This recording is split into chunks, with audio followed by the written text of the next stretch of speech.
Oke. Assalamualaikum warahmatullahi wabarakatuh, Bapak.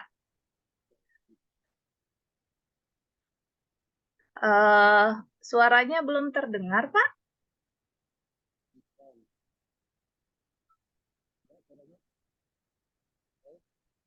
Belum juga, Pak. Mungkin handsfree-nya kali ya, Pak. Boleh dicek dulu.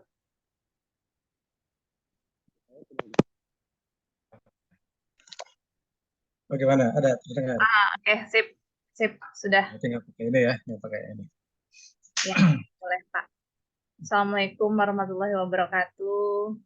Waalaikumsalam warahmatullahi wabarakatuh. Ya, selamat malam, Pak Anwar. Malam.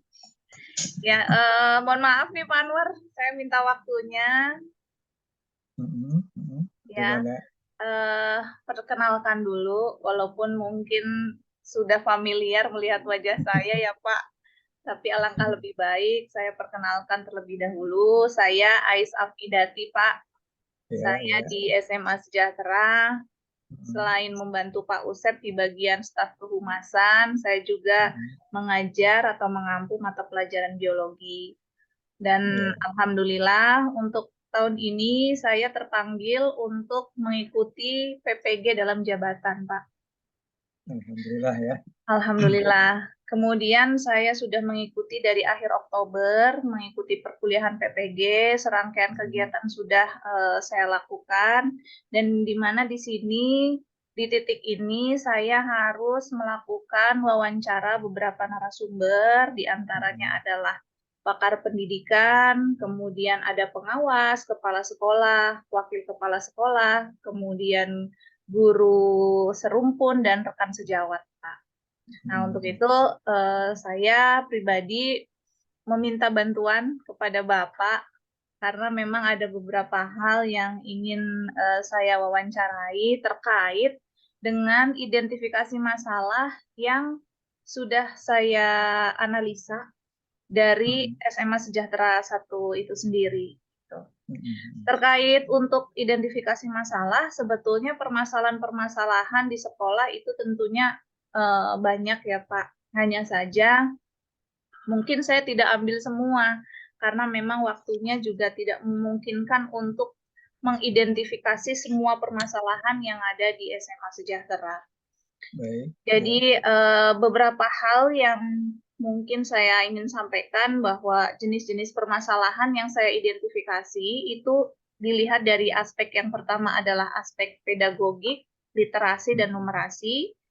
Kemudian yang kedua adalah terkait dengan kesulitan belajar siswa di sekolah. Yang ketiga adalah membangun relasi atau hubungan siswa bersama orang tua. Yang keempat, pemanfaatan model-model pembelajaran inovasi. Kemudian yang kelima terkait dengan konsep atau materi terkait dengan sistem soal HOTS ya, atau pembelajaran HOTS. Kemudian yang terakhir adalah pemanfaatan teknologi dan inovasi. Namun dari keenam aspek ini saya tidak akan menanyakan semua aspek ini, Pak, tapi yang sekiranya mungkin ini tepat saya tanyakan ke Bapak, di antaranya adalah terkait dengan pedagogik, literasi, numerasi. Kemudian ada lagi itu di bagian pemanfaatan model-model pembelajaran. Kemudian nanti terkait dengan bagaimana guru bisa mengaplikasikan tentang pembelajaran yang sudah menggunakan konsep HOTS-nya ya Pak ya, berpikir tingginya. Itu saja Pak. Jadi ada 3 poin ini yang mungkin nanti akan saya tanyakan, dan tentunya nanti Bapak, saya meminta Bapak untuk menanggapi hasil temuan identifikasi masalah yang sudah saya angkat di perkuliahan saya. Baik, Bapak, yang pertama yang ingin saya tanyakan, di sini kan saya menemukan adanya masalah, Pak, pada unsur pedagogik, literasi, dan numerasi.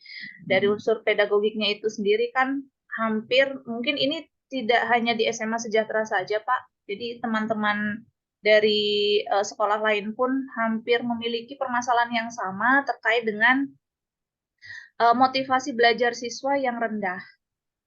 sehingga guru merasa kesulitan untuk mengetahui ini sebetulnya gaya belajar siswanya itu cenderung kemana gitu. Nah ini kenapa kita bisa melihat ke situ? Karena melihat kondisi siswanya itu yang pasif di dalam kelas, kemudian kurang kreatif dan inovatif gitu dalam hal pemecahan masalah. Dan kemudian rendahnya juga literasi, masih rendahnya juga literasi, walaupun di SMA Sejahtera sudah berupaya untuk mengadakan pembiasaan berliterasi di setiap hari Jumat. Gitu. Dan selanjutnya ada numerasi juga, Pak. Jadi pemahaman konsep numerasi untuk siswa, saya rasa juga belum sepenuhnya anak-anak itu paham bahwa numerasi itu sebetulnya di kehidupan sehari-hari juga ada gitu. Tapi mereka hanya beranggapan numerasi itu hanya di matematika saja gitu. Nah, yang ingin saya tanyakan adalah bagaimana menurut Bapak apa sih sebetulnya yang menyebabkan rendahnya motivasi belajar siswa dilihat dari aspek pedagogik, literasi maupun numerasi? Silakan, Pak. Baik, terima kasih. Terdengar kan ya? Iya, Pak. Terdengar, Baik, Pak. terima kasih. Pertama berkaitan dengan pedagogi, kaitannya dengan motivasi belajar yang rendah ya. Iya. Yang pertama adalah permasalahan utama adalah dalam hal penerimaan siswa baru, sekolah belum mengelompokkan siswa berdasarkan modalitas belajarnya. Sebagaimana diketahui bahwa modalitas belajar siswa itu berbeda antara satu dengan yang lainnya. Ada yang kinestetik, ada yang audiovisual, ada yang ada yang audio, ada yang visual. Nah, berangkat dari situ aja sudah menjadi permasalahan bagi guru untuk proses pembelajaran. Baiknya dalam hal pengelompokan itu ya didasarkan modalitas yang tadi itu. Kalau siswanya yang audio ya biasanya dikumpulkan di audio. Yang kinestetik dikumpulkan di kelas kinestetik sehingga guru akan lebih memudahkan dalam hal penanganan siswa. Di mana di situ kalau siswa yang modalitas belajar kinestetik tentunya pembelajarannya harus banyak melibatkan unsur gerak, misalnya permainan dan sebagainya. Kalau audio ya cukup ceramah dan sebagainya. Nah, kalau yang visual ya tidak cukup hanya ceramah, perlu ada tayangan-tayangan bisa berupa video atau dalam menjelaskan itu perlu ada aktivitas guru dalam hal menulis di whiteboard atau sebagainya. Nah, dari situ aja sudah mencerminkan kesulitan guru dalam hal proses pembelajaran atau pedagogi.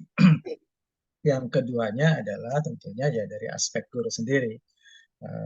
Motivasi guru untuk meningkatkan pengajaran ya perlu ditingkatkan karena sekarang guru itu bukan satu-satunya sumber belajar.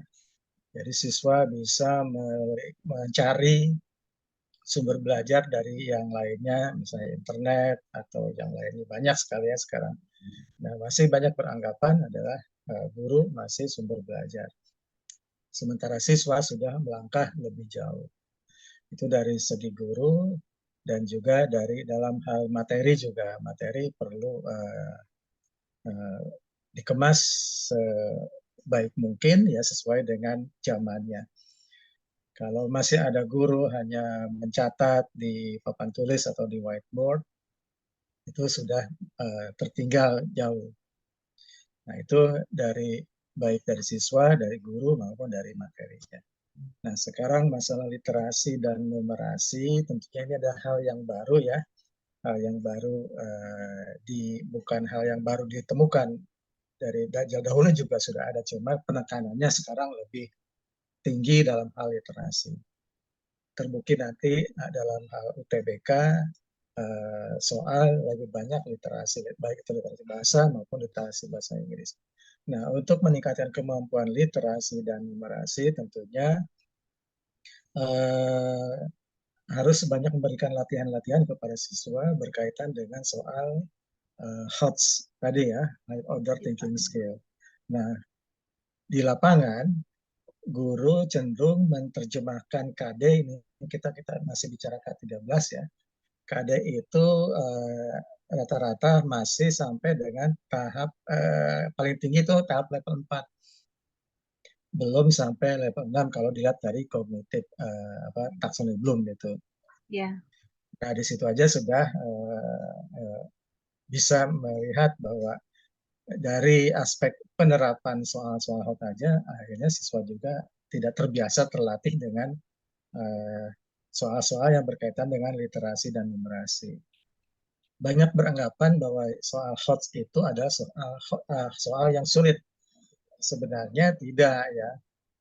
Kalau kita menerapkan soal yang berkaitan literasi dan numerasi itu akan muncul, baik itu dalam pemahaman pembacaan maupun dalam hal soal-soal. Mungkin itu ada yang ditambah lagi. Kalau terkait numerasi sendiri gimana menurut Bapak? Yaitu numerasi dengan literasi kan itu gabungan. Gabungan ya Pak ya? Ya, Oke, ada baik-baik. literasi berkaitan ini kemampuan. Harus banyak latihan intinya Pak kalau di Betul. literasi itu ya. Dan memang itu hal yang baru sekarang, Iya. literasi numerasi itu. Iya, baik Pak. Untuk selanjutnya Pak, terkait dengan eh, ini Pak, terkait dengan pemanfaatan model pembelajaran Pak. Jadi yang saya ketahui bahwa model pembelajaran itu kan cukup banyak ya, yang pada akhirnya karena saking banyaknya, mungkin saya sendiri juga kadang masih bingung untuk menentukan model-model pembelajaran yang cocok untuk beberapa bab atau materi yang harus saya berikan ke siswa gitu Pak. Nah, berdasarkan pengamatan Bapak di sini, apakah guru-guru itu sudah banyak yang menggunakan model-model pembelajaran inovatif? Kemudian pembelajaran inovatif yang seperti apa sebetulnya yang sangat cocok untuk diterapkan pada kondisi siswa sekarang ini, gitu Pak? Ya, berangkat dari penerapan model pembelajaran memang banyak ya. Cuma ya itu kembali lagi. Jadi sekarang kan pendidikan berpusat pada murid. Jadi lihat dahulu kapasitas muridnya dalam hal menerima pembelajaran. Ya kembali lagi kepada tadi. Jadi kita harus tahu bahwa si siswa A katakanlah kekuatannya atau kemampuan menerima pembelajaran hanya di aspek kinestetik atau di modalitas belajar kinestetik, maka model pembelajaran juga harus dicari yang berkaitan dengan ya unsur gerak, permainan. Jadi harus diselingi. Kalau si siswa itu kuatnya di visual, maka model pembelajarannya harus mencari lebih banyak berkaitan dengan tayangan-tayangan, video, atau apa slide-slide. Nah, kalau dari pemanfaatan teknologi, ya guru sekarang itu tentunya lebih pandai, lebih canggih daripada guru-guru zaman saya. Sudah banyak ya Iya, Pak. model atau teknik-teknik pembelajaran. Tinggal menerapkan saja. Dan ya kalau bisa memang di kelas itu tidak heterogen, kalau bisa memang homogen. Kalau heterogen ya terkadang sulit juga menanganinya. Ada yang lemahnya di sini, lemahnya di sana. Gitu. Iya, betul Pak. Itulah yang mungkin saya pribadi juga masih dalam taraf belajar untuk itu kan harus melakukan pemetaan juga ya Pak ya, untuk Betul, ya, menentukan siswa ini gaya belajarnya di kinestetik, audio maupun audiovisual. Sedangkan kita sendiri dalam satu kelas itu kan belum tentu sama gitu Pak gaya belajarnya. Nah, inilah yang menjadi mungkin PR buat kami sebagai guru pada saat menyampaikan materi itu bagaimana nih kalau dalam satu kelas itu macam-macam nih gaya belajarnya, nggak cuma satu macam gitu. Nah, inilah yang mungkin yang mengakibatkan salah satunya kondisi pemberian materi dan yang ditangkap oleh siswa itu ada yang paham, ada yang tidak paham. Iya. Gitu ya, Pak ya. Gitu. Kemudian satu lagi, Pak. Satu lagi mohon tanggapannya terkait dengan pemberian materi pada terkait literasi numerasi, miskonsepsi dan HOTS ya, Pak ya di sini. menurut analisa Bapak, apakah pembuatan soal HOTS ini di era sekarang itu sangat diwajibkan bagi Bapak Ibu guru, ya, tidak hanya soal HOTS ya Pak ya, mungkin pembelajaran HOTS juga ya Pak ya. Kemudian apakah wajib diterapkan? Kemudian apakah ada trik atau tips yang bisa mengajarkan Bapak Ibu untuk membuat soal-soal HOTS atau pengajaran HOTS yang mungkin menarik untuk siswa sehingga siswa berminat tinggi dalam memecahkan soal HOTS tersebut. Bagaimana itu, Pak? Ya, berkaitan dengan soal HOTS itu bukan dikatakan wajib ya, diharuskan mungkin ya dan itu sudah lama sebenarnya, bukan hal yang baru HOTS itu. Sejak zaman saya masih guru juga sudah dikembangkan tentang penggunaan penerapan HOTS dalam pembelajaran maupun dalam penilaian atau dalam pembuatan soal. Kelemahannya yaitu guru cenderung bukan tidak mau ya mungkin ya belum terbiasa menganalisis tentang KD ya. Jadi baik KD yang bersifat kognitif maupun keterampilan. Nah di situ kebanyakan kalau saya supervisi, kebanyakan baik RPP maupun modulnya masih copy paste dari sekolah-sekolah lain. Nah disitulah sebenarnya berangkatnya harus dari sana sendiri.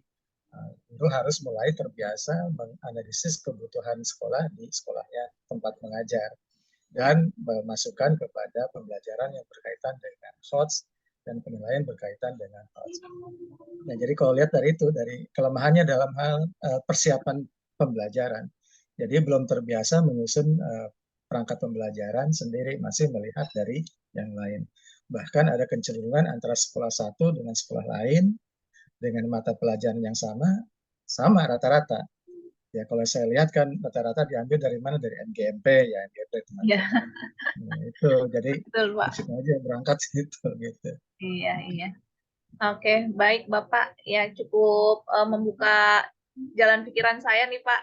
Artinya kan nanti setelah saya meminta atau mengambil tanggapan-tanggapan dari beberapa narasumber, saya harus mulai mengerucutkan penyebab permasalahan yang saya angkat dari identifikasi masalah ini.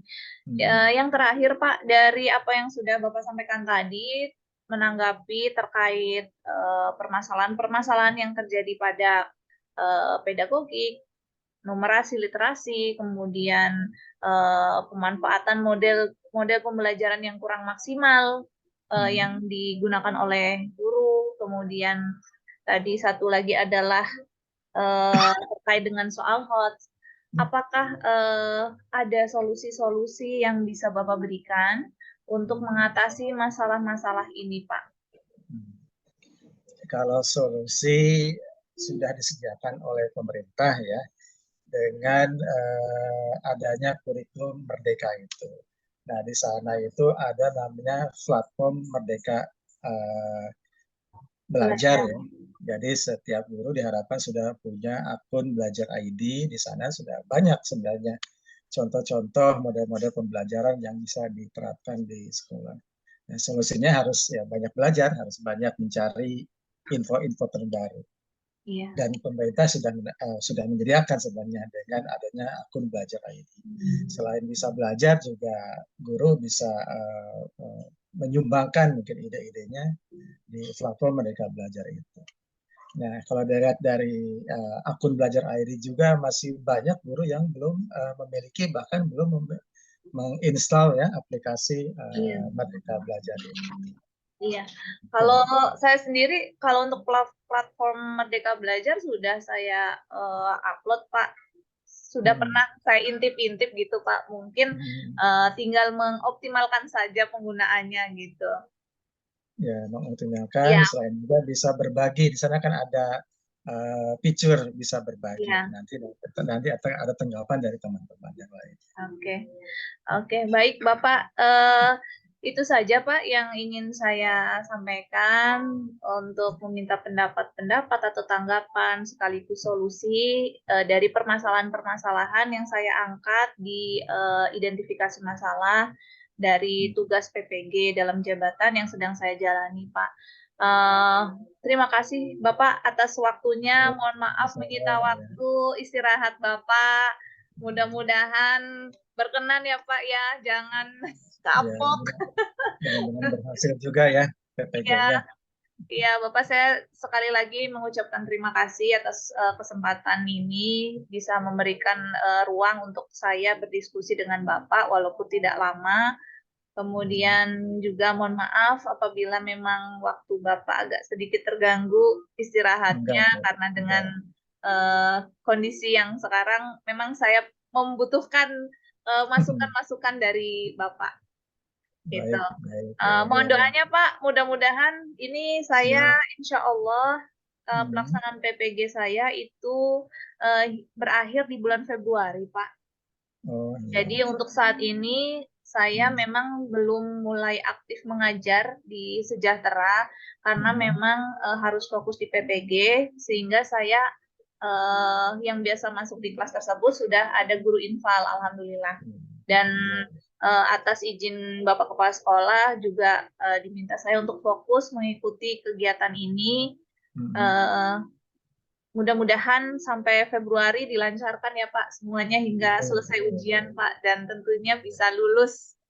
Itu harapan terakhir saya Pak. Ya, mudah-mudahan sukses ya Bu ya. Amin, amin, amin. Baik Bapak, mungkin saya cukupkan sekian. Terima kasih. Saya akhiri. Wassalamualaikum warahmatullahi wabarakatuh. Waalaikumsalam warahmatullahi wabarakatuh. Iya. Boleh izin